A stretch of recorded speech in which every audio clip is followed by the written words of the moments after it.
sesuai konfirmasi saya kemarin bahwa saya ingin mewawancarai Bapak. Bapak bersedia ya Pak ya? Insya Allah sedia. Ini Pak, saya dapat tugas pada modul 3.1 bahwa kami harus mewawancarai pimpinan kami, yaitu kepala sekolah, dalam modul ini, yaitu pengambilan keputusan berbasis nilai-nilai kebajikan sebagai pemimpin. Selama Bapak sudah lama ya kan Pak menjadi pemimpin di sekolah ini, kira-kira berapa lama ya Pak ya? Sudah hampir 10 tahun lah di sekolah ini. 10 tahun di sekolah ini ya Pak. Tentunya selama Bapak menjabat sebagai pimpinan sini pasti banyak sekali kasus ataupun masalah yang Bapak hadapi di sekolah ini. Nah, jadi tujuan wawancara saya ini cuma mau melihat bagaimana cara Bapak mengambil keputusan dalam setiap masalah atau kasus-kasus. Bisa kita mulai Pak? Bisa. Oke Pak, dari pertanyaan yang pertama, selama ini bagaimana Bapak dapat mengidentifikasi kasus-kasus yang merupakan dilema etika atau bujukan moral? Untuk mengidentifikasi kasus-kasus mana yang dilema etika atau bujukan moral, saya melihat dengan nilai-nilai yang saling bertentangan. Jika suatu kasus itu kedua-duanya bernilai benar, maka itu adalah termasuk dilema etika. Dan jika nilai yang satu benar, yang satu salah, maka dipastikan itu adalah bujukan moral. Oke, saya ulang lagi ya Pak ya. Berarti kalau misalnya Bapak diminta kasus, misalnya Bapak bingung nih, tapi dua-duanya bernilai kebenaran, berarti itu namanya dilema etika. Dilema etika. Berarti kalau jelas benar salahnya, berarti itu namanya bujukan moral. Bujukan moral. Oke, berarti sesuai juga dengan yang kami pelajari ya Pak ya. Oke, selanjutnya Pak, selama ini bagaimana Bapak menjalankan pengambilan keputusan di sekolah Bapak, yang terutama kasus-kasus itu yang mana ada dua kepentingan yang sama-sama benar atau sama-sama mengandung nilai kebajikan? Ya, saya selalu mempertimbangkan kasus dengan mengaji plus minusnya dari melihat keputusan yang akan saya ambil. Berarti Bapak nilai mana baiknya, mana buruknya dari dua kasus tadi ya Pak ya, seperti itu. Berarti gitu ya. Berarti baru Bapak ambil keputusannya. Baru saya mengambil keputusan. Gitu ya. Oke Pak, berikutnya adakah langkah-langkah atau prosedur seperti apa yang biasa Bapak lakukan selama ini untuk mengambil keputusan tersebut? Ada nggak langkah-langkahnya? Ada. Yang pertama, ya mencari tahu penyebab kasusnya, siapa saja yang terlibat, kemudian mendiskusikannya dengan majelis guru atau dengan orang yang bisa membantu saya, barulah saya mengambil keputusan. Berarti Bapak cari penyebab masalah tersebut, kemudian udah tahu penyebabnya. Untuk memutuskan, Bapak berarti diskusi dulu dengan guru, majelis guru, komite, atau ya orang-orang yang bisa membantu saya, baru saya mengambil keputusan. Jadi tidak bisa saya mengambil keputusan langsung tiba-tiba gitu. Berarti Bapak memang harus dianalisis dulu ya Pak ya? Dianalisis dulu.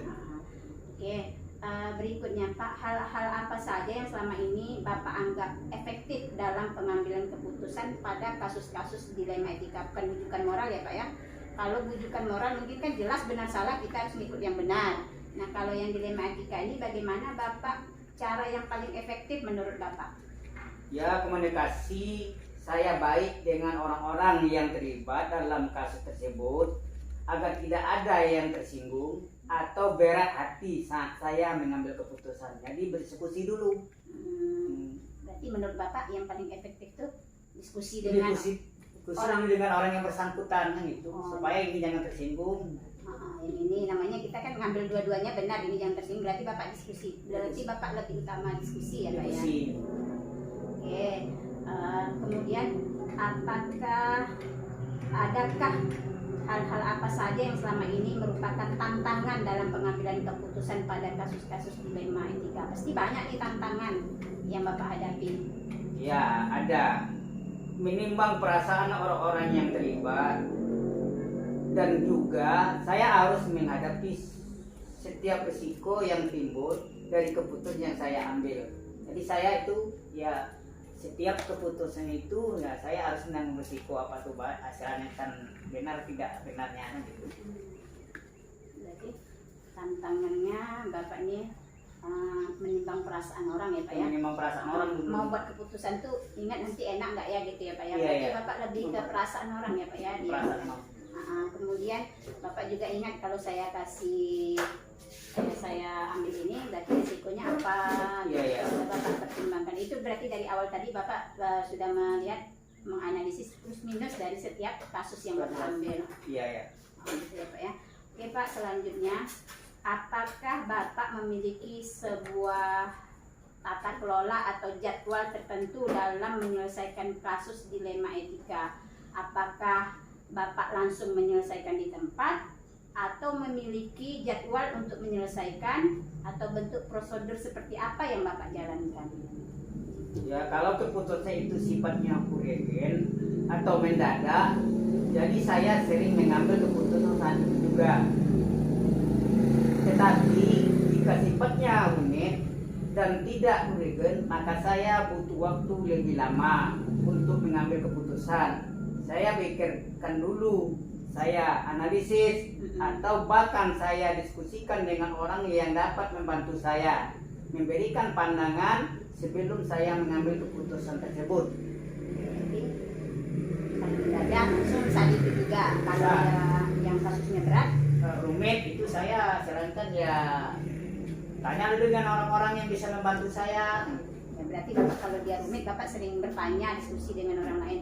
Nah kira-kira siapakah orang-orang yang selama ini mempermudah atau membantu Bapak dalam mengambil keputusan dilema etika? Tadi Bapak bilang kan sering diskusi dengan orang-orang. Kira-kira siapa orang-orang itu yang bisa membantu Bapak mempermudah Bapak mengambil keputusan tersebut Pak? Ya bisa menjadi guru, orang tua siswa, komite, tetapi yang penting sering adalah rekan sesama kepala sekolah.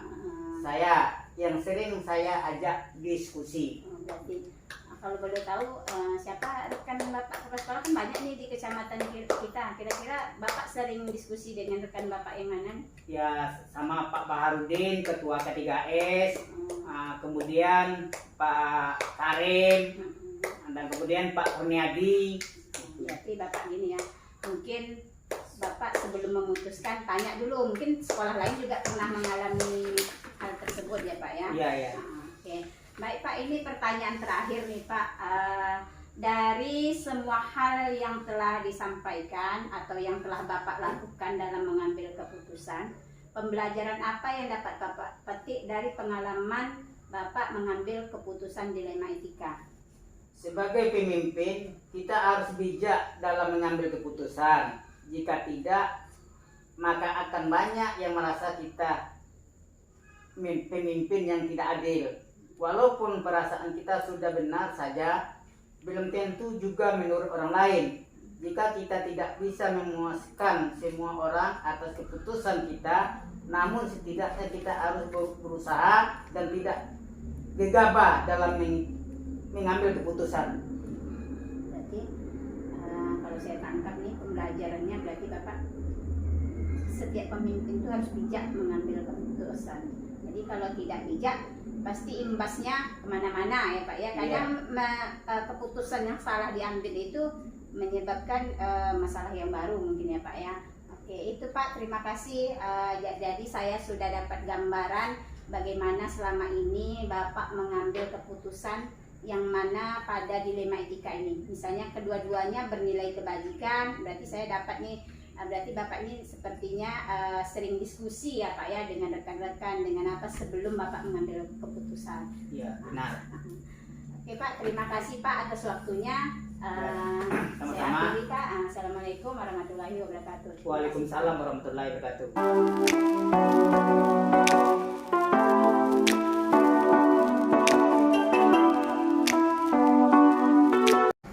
Assalamualaikum Bu. Waalaikumsalam. Mana Bu kabarnya, sehat Bu? Alhamdulillah sehat. Sesuai dengan konfirmasi saya kemarin Bu, hari ini saya mau datang ke sekolah Ibu, ingin mewawancara Ibu berkaitan dengan pengambilan keputusan berbasis nilai-nilai kebajikan sebagai pemimpin. Ini Bu berkaitan dengan tugas saya sebagai calon guru pemula. Oke Bu, bisa kita mulai Bu? Silakan. Ya. Baik Bu, ini kan di sekolah Ibu mungkin selama Ibu menjadi pemimpin, Ibu mungkin sering menghadapi kasus-kasus ya Bu ya. Ibu sudah lama menjadi kepala sekolah Bu? Alhamdulillah sudah mulai tahun 2012 sampai sekarang. Oh, berarti sudah cukup lama ya Bu. Mesti Ibu mengalami berbagai kasus ya, berbagai dilema ya Bu ya. Oke, baik Ibu. Pertanyaan pertama saya, selama Ibu menjadi pemimpin, bagaimana Ibu dapat mengidentifikasi kasus-kasus yang merupakan dilema etika atau kasus bujukan moral?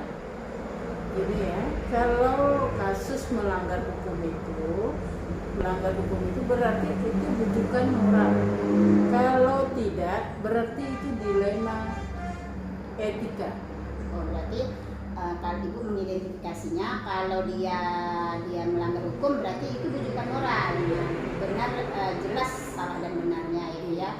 Jadi kalau dia dilema etika berarti itu tidak ada melanggar hukum ya Bu ya. Oke, baik, berarti itu pemahaman Ibu ya, sama dengan kami juga Bu ternyata.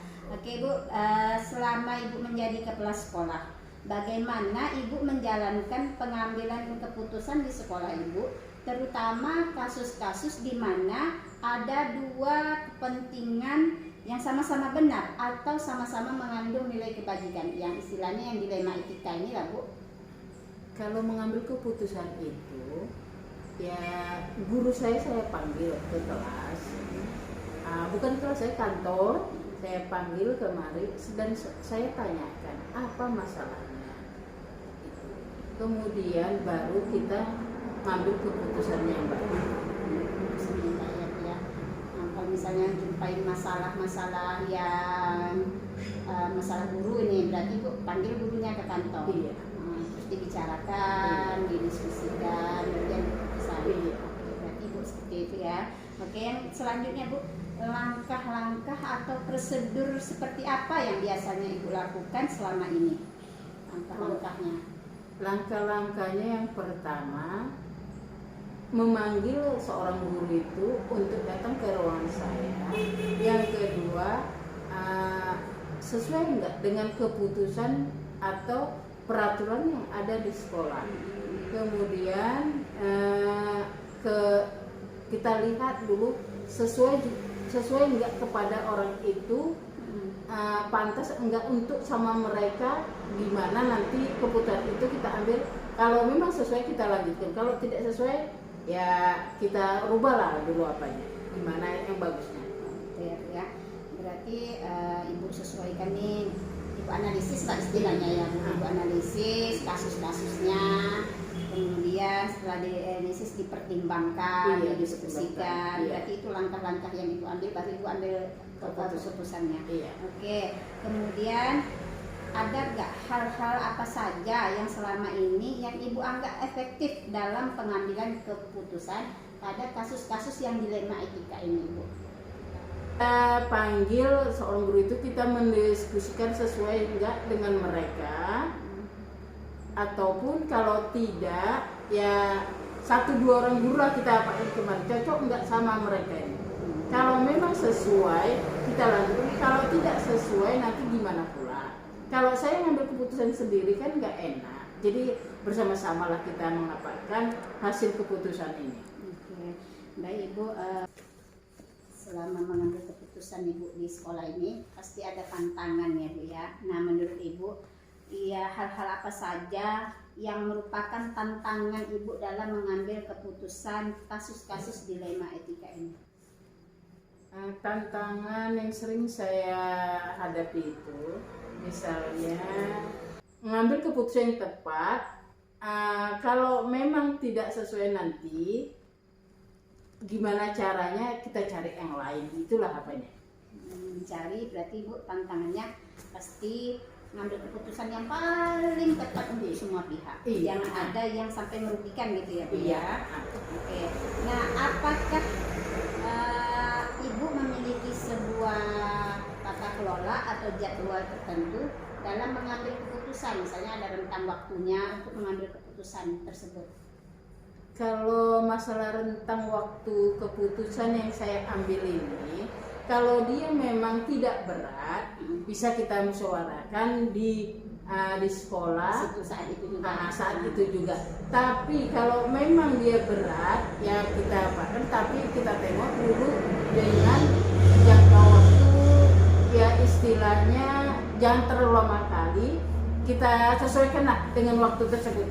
Itulah apanya. Kalau dia yang berat ya, Jadi kalau yang berat perlu waktu lah ya menyelesaikannya. Tapi kalau dia yang ringan berarti saat itu bisa diputuskan ya dalam waktu tersebut. Oke, baik Ibu. Ketika Ibu mengambil keputusan, adakah seseorang atau faktor yang selama ini yang mempermudah Ibu, membantu Ibu dalam mengambil keputusan? Ada nggak orang-orang yang membantu Ibu mempermudah mengambil keputusan?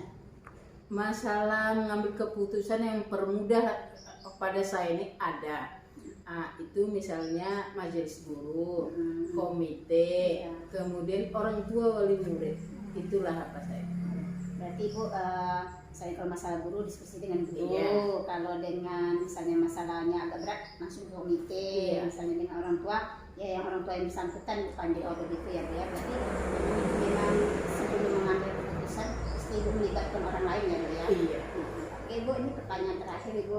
Dari semua hal yang telah Ibu sampaikan, pembelajaran apa yang Ibu dapat petik dari pengalaman Ibu mengambil keputusan dilema etika ini? Seorang pemimpin mengambil keputusan yang terbaik, kalau tidak ya apalah jadinya, ya seperti inilah, memang berat kita sebagai pemimpin harus kita sesuaikan apa masalahnya sama kita. Itulah ya, itu pun Bu, kalaupun kita sendiri ngambil keputusan sendiri itu kan nggak bisa, kita harus melibatkan kepada orang lain juga. Itulah. Ya. Oke Bu, saya sudah dapat gambaran gimana Ibu mengambil keputusan dalam kasus-kasus dilema yang Ibu hadapi di sekolah Ibu. Terima kasih Ibu atas kerjasamanya.